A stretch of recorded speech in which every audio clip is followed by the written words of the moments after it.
kan soka la hian malak na tam tak mai anaya chung zong zong chu kan updating kan ti chuak vek man lova ama ko chu kan beng vek zong te ke ma ne mi mal takina kan ngai pe mo zong te malak nan lo nei hian kan han ti chuak ve thina chung zinga chuan hei hi ni Chief Minister le Indian Oil Corporation ho tu ten Mizoram Oil Depot siam thuai dan tur sei ho oil depot kan ti chuan oil o che khol na mun ni mai ka hria kan han chianga kan chiang le zo lo me ni som thum chu ni min ani Voin Khan Chief Minister Pulal do ma chuan apisa Indian Oil Corporation Limited Retail Sales NA General Manager Pu RK Sahab le a thau pui te na in kom na anaya Mizoram Oil Depot ang lama nei dan tuan rel Chief Minister chuan Brigadier T side hun la ya no boi pui tran to Mizoram Oil Depot chu voin thlenga ataka kan la nei do wangin kan mamona sang le a ram rian ngi ho na om chang te kong pui dang tu om chang te khuarel chena wanga kon kong pui apin chang te in mi pui ten hak sat na kan tok fo thin hetiang hak sat na kan to thin hi rang taka chin fel thuai kan du ni ati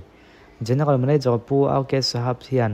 aram tur mun ram chang a om phuchuan ma an lak ngal thei tur thu Chief Minister hi khila khovel thang chho zela aram chan zel chuan rel manga phur thlen theina mun a that ber thu le azim bera ram eker somni panga azautal atul thu te mihingin an chim lutuk lo na mun a that thu ten soi ni Chief Minister hian aram tur dap konga haksat na omlo abei sei thu in abei sei thu soi in Supply Minister khang lama lo soi pui tur thu a khilani puaw ke sahab hi pu Himansu Sharma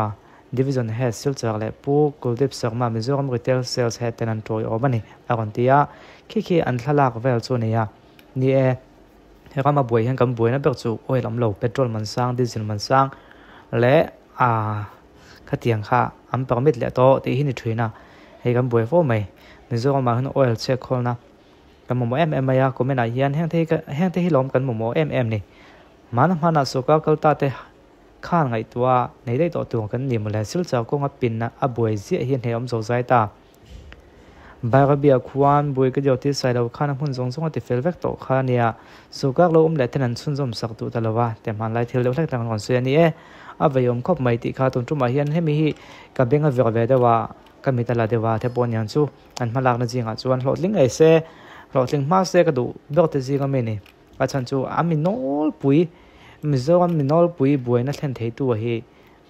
bur ma sat chat hian nei hi poi mo ni malak sen tak hi chu om lova ama ko chu petrol haksa diesel haksa hi chu anol pui hian kan tu atlang thina enga mo kan boi om tere khatianga khan an kan chiak ta kan khan ni chon helai hian in ka beng ve kan do mai pakhat om le ya SP in halpua halo tu kan me pui ngen ti hi kan han chiak phot ngen ti ngen dan Aizawl District SP chuan thu chua siamin Aizawl District Magistrate in thu peka chuangin mipui te halpu halo tur le silai lem amu kap chuak thei te hmanglo turin mipui angen halpu azur te vai rang an ni ti ta langin Aizawl SP chuan criminal case po engemaw zat zia du to ani halpu le kai hnoi phal lo zuar mo hal emo man an ni chuan dananga case siam sak zel an ni dona wangin mipui te chokau thu chua zom turin kan ngen tak zet ani khapna thu pek bo che kan hmuni chuan an hoya phone number kan tawla na hian khriat tir vat tur kan mi puite kan ngen report dono omani chuan dan nga freman ni theinan malak chun zo maniang atia halpua heron ti do be ka hal moi hi soita dam o kan hal moi chun soita lo me halpua le silai dama mukap chuak thei aron tia halpua le kai noi anti a kai noi hina telang ka ring ngai thila hi ka video dang apo soi to thina khapa zonga khaplot ling lo ber pol ni na langa report tu nom lo wanga man lo te pol ni mai theya ama ka chu khaphi ni fo maya hei zanena kum lui tha zan ya video ngan han ka wa chin nga hal yang le choi do na kanom no mun he dung le ni ya ai zo la phe chon na sala video do na video kon viral le zoi nga kum lui tha zan hal moi zol te pa kon la tiang chu kan na ti ve tu mana eng pho chu ni se poi mo be ka chuanin kan fa te nan loma kan fa te ba ka puitling le hian kan loma thoina mo kini poisa kan nei lo wang mai kan len kan cha lo ni maya poisa te nei phelang chung kan len kan chain kan hal ve na sa view mai theya e thil kha pe hi englai poa ti ni lawa hal hun lai bi khiom ve a mouse thla april tha ve la chun tu mang kan hal nun nul lem lova a hal hun lai hi om ve tat maya he mini ko hian khap na hi kan om be che boka lo ting lem lo boka hi en ting e choka hian an ngai dan le tu nei tu den an ngai dan ka khwelawa khapi kan ti tu kan ya kan khapa ni hal du chun hal thok se poi lo report om chun kan mananga an ti nge ka khwelo le ma ko chu he thile chu thut lok na siam mu mal thiam ha ko khop mai ang po chun se khi report na hun tu te ma ni e hei nok saka hal hi om ve ni mi dang ta tan ha san na thlen hal hi om ve a kum hlui thla chanang ate chone mi dang ta tan ha san na thlen pon se hun lai hi ni miawa a buai thla thren dam doina mu te de adam lo lung phut lo nei ta tan chun a khiom le dum don vio mai amma ko chu hei chu a buai thla ko vio mai ti kha ni helai ka beng vek tak mai thralai ma ka ti so ka hla ma lak na pon ni mem chung lo kam mun no ma ya hi thwa ka ti khop ma ya thralai mi zanga somli panga te ri lo te lo turin anin tiam mingan sign thap hei hi thwa ka te ni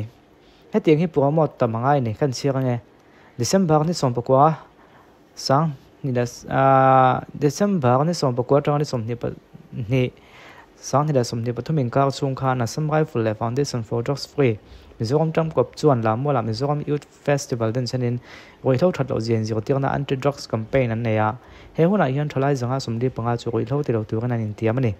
he campaign hi thalai roi tho laka an film na dan buat sai anin campaign atel college le school no pangte chu roi tho laka in thil film tu kan an tiama roi tho ti lo tu ga in tiam thalai zanga somli panga den hela hian say no to drugs the bachelor certificate lan ania campaign khakna in khom man pui to deputy inspector general office Samurai Full Mizoram ra in chuan tholai te chu nun ti che thei roi hlo laka in thil film tu le Mizoram chu roi hlo omlo na state siam tu kan soma a Samurai Full mlak na le ma chop te po atta lang bok a kon ti ni roi hlo te lo tu ga in tiam hi kan in ti mo nga ya ke ni chu ha thilin ti mu na sa kan ni ya thilo kha kan hi a chelam pon ni che tholam pon ni se in ti mu kanom zel hlok pui pani khatanom hian a hlu zanga somli panga line anin tiama zalena hianin kumhlui tha jana nia kan ko khan tle qolte roi lo te lo tu ga in tiam na hun keni pon siam dona member tlem te chu kan ni ama ko chu hetiang songa ma kan lak hi ngai he chanchin thak ka mu hian min ti lom khop mai roi lo te lo tu wen thalai somli panga e zo lam muala December ni som pakai tang somni panin ka han zanga somli panga te chuanin